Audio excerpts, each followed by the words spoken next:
Even though she signed with the Indiana Fever just this season, Dewanna Bonner will be known as a snake for the rest of her career. This is one of the lowest things that can happen to a player. Fallout Bonner's refusal to play wasn't just a personal choice. It was the catalyst that started a firestorm throughout the league. The Fever have now officially fired her, shocking both fans and insiders. Ari McDonald has taken her place. Imagine a soap opera where one of the main characters simply leave without ever explaining why, but could her departure be the result of deeper hidden tensions throughout the WNBA, which may even involve rookie superstar Caitlin Clark, as we learn more about how Bonner's shocking stand could be part of a larger power struggle that rocks the league. I believe that she is the third all-time leading scorer in WNBA history, making her a 14-time All-Star and possibly a 14-year career All-Star for a number of years, but she's essentially quit the team. Did anyone see this coming after joining the Indiana Fever for the 2025 season? One of the league's most respected veterans, Dewanna Bonner, has flatly refused to play for the team, leaving fans in a state of confusion. Her decision to skip games isn't just disappointing. It's a move that puts the team and, to be honest, the league in a difficult position. I'm really upset about this situation, guys. As a basketball and sports fan, I'm furious about this situation because Dewanna Bonner is a legend. This is one of the worst things I've ever witnessed in sports. The Fever had high hopes for Bonner and didn't anticipate a lackluster commitment, let alone her complete absence. What's crazy is how completely the fan base and Bonner's own teammates seem to have been blindsided by the Fever's investment of trust, money, and expectations in her, and in return, they're currently dealing with an unprecedented amount of uncertainty. One insider even went so far as to call it embarrassing, which perfectly captures the raw emotions that fans are experiencing. Dewanna Bonner was brought in for leadership, and these young players want to know everything she taught them. If things don't work out, don't show up and keep getting paid the maximum amount of money while you sit out and refuse to play. Imagine being a teammate getting ready for a crucial season. There is confusion, frustration, and a lot of unanswered questions surrounding this whole situation. But it doesn't end there. The absence of Bonner not only leaves a hole, but it also creates a crisis for the Fever's front court. With Deus Dantas out for multiple games and the team's roster looking dangerously thin in one of the most crucial areas of the court. It's just an extremely embarrassing situation like I'm in right now. This isn't just about star power. It also affects strategy, competitiveness, and the team's larger dynamic. You don't build a puzzle thinking you'll have to replace a key piece halfway through, and yet here the Fever are frantically trying to figure it out as the season progresses. I'm in shock looking through things, and I'm just not sure why. Like personal reasons. Fans were worried for you, for your family, and you had fans who were there legitimately, and you just went on strike. All of this because, wow, it's not making the Fever's life any easier. You didn't even go on strike because at the very least you wouldn't have been paid if you went on strike. To make matters worse, you simply left your team. Bonner's contract is a huge one, $200,000, 0 cents to be exact. That kind of investment severely restricts what a team that is already having trouble finding answers can do.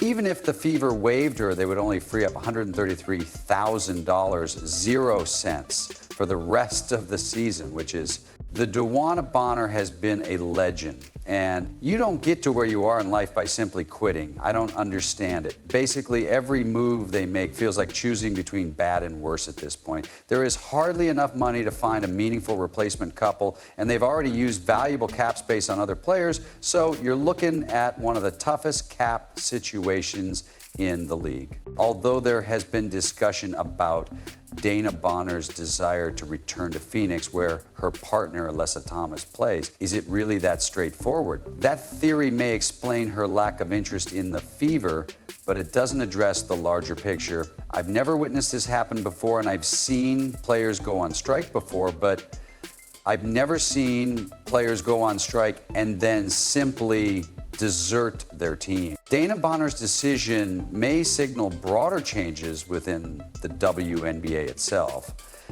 Dana Evans demanded a trade, but she continued to show up for work. This isn't about demanding a trade, I mean. What motivates a player who has earned respect as a leader to make such a public pivot away from their team at a time when the Fever need her the most? This is where things get even more interesting. League insiders are beginning to hint at something much bigger. This indicates that this isn't about demanding a trade. Rather, it's about refusing to play for a team. I apologize that the Indiana Fever can't just let her walk to the Mercury. Perhaps it's frustration with how teams are run under the league's evolving structure, or perhaps there's a deeper current tearing things apart that neither fans nor analysts have fully pieced together yet. We can keep you for this season, and you're not. The Indiana Fever are in a tight spot with few options and growing frustration as they navigate territory no team ever wants to face. However, behind the immediate chaos, there is a question that hangs over everything. Is Bonner's move just one part of a bigger picture? If you don't want to play for anyone else, we can hold you on for the season. If you're 38 years old, are you going to take that risk? Will you refuse to play basketball? Shift within the WNBA itself, which is what we're going to delve into next. The media has acknowledged that there are some things in truth that the public cannot handle, but this is where things start to get even messier. What if Dana Bonner's refusal to play for the Indiana Fever isn't just about personal grievances or contract disputes? What if it's connected to something much bigger, like the cultural shift occurring within the WNBA? At the center of this discussion, the greatest star in all of American sports right now, Caitlin Clark, is a rookie whose rapid rise has brought the league a whole new level of attention. The WNBA has her under control and doesn't know what to do with her. Clark's influence goes beyond statistics and highlights. It's the wider ripple effect she's had both on and off the court that could be causing tension. Caitlin Clark has been a game share for the league, and not just because of her amazing shooting range or her capacity to dominate in crucial situations. Her growing popularity has drawn new viewers, many of whom don't fit the league's historically diverse and progressive core audience. It's not just basketball fans tuning in. It's a whole new demographic learning about the league.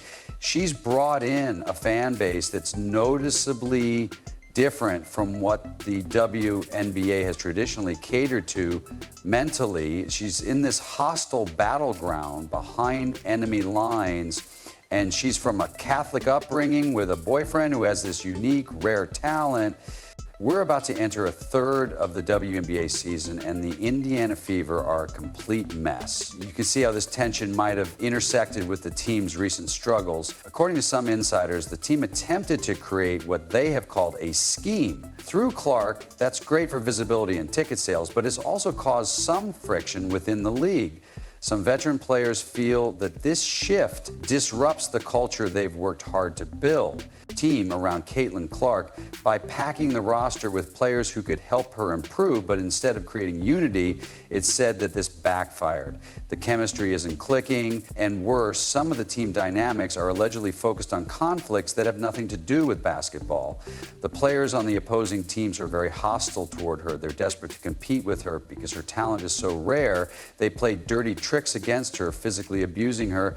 When Caitlin Clark came into the spotlight, her skill set and marketability stood out in ways the league hadn't fully seen before, but her rise has also highlighted a growing divide between longtime players who have championed a specific culture in the WNBA and the influx of new ideas and fan expectations. For a brief moment, the arrival of Clark and the Fever's aspirations for her may have unintentionally created a locker room environment that feels more divided than united thinks about the league as a whole. The WNBA players say, hey, we want to be popular, but we don't want to be that kind of popular. For many years, the league adopted a structure that felt familiar and consistent, one that leaned into progressive messaging and a core audience that aligned with that vision. Now that Clark has drawn in a different crowd, there are rumors that the WNBA's identity is at risk of changing too quickly, according to some players. Dana Bonner may be responding to this change in a very public way. She has left the league for no apparent reason, and no one in the media is attempting to find out why. This isn't the first time that we've seen generational and cultural divides in sports, but in the WNBA's case, the stakes feel especially high because the league is still figuring out its place in the wider sports world.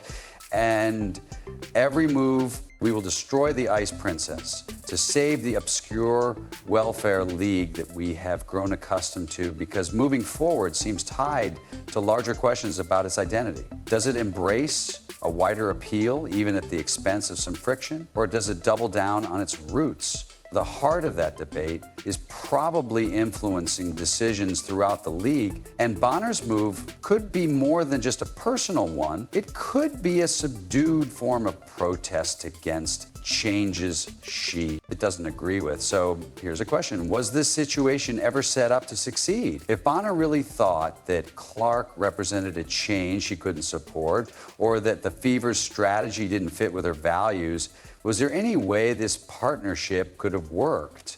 They're at a loss for what to do. They'd rather destroy this rare Ice Prince gem than reap the benefits. More importantly, does this mean that other seasoned players are also subtly dealing with the same discomfort?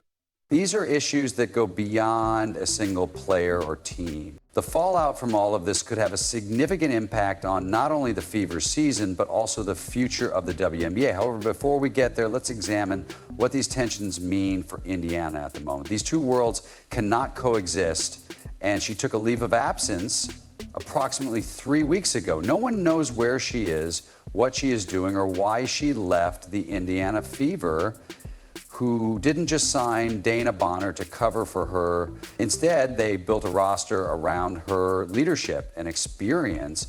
So missing games has left the Indiana Fever's front court, which was supposed to be a strength, appears dangerously thin due to the team's scrambling, and the absence of Damiris Dantas only makes it worse. While it may seem like they should bring in Ari McDonald, McDonald doesn't address the issue with the depth of the front court. The Fever are now down a lot. And when you consider the bigs that are left, Natasha Howard, Reed Turner, and Michaela Timpson, other players are now left to keep things together. But even that rotation might not be sufficient against the Fever. Aren't just shorthanded, they're running out of time to find a solution. You're thinking they'll just go out and get a replacement. Don't. Bonner's $200,000 0-cents contract takes up a significant amount of the team's cap space, leaving virtually no room for maneuver. By the way, if they bring in Ari McDonald for Dana Bonner, it doesn't solve their length issue. We can sign someone on a prorated deal in a week, and we have enough money to sign someone on a minimum in a week.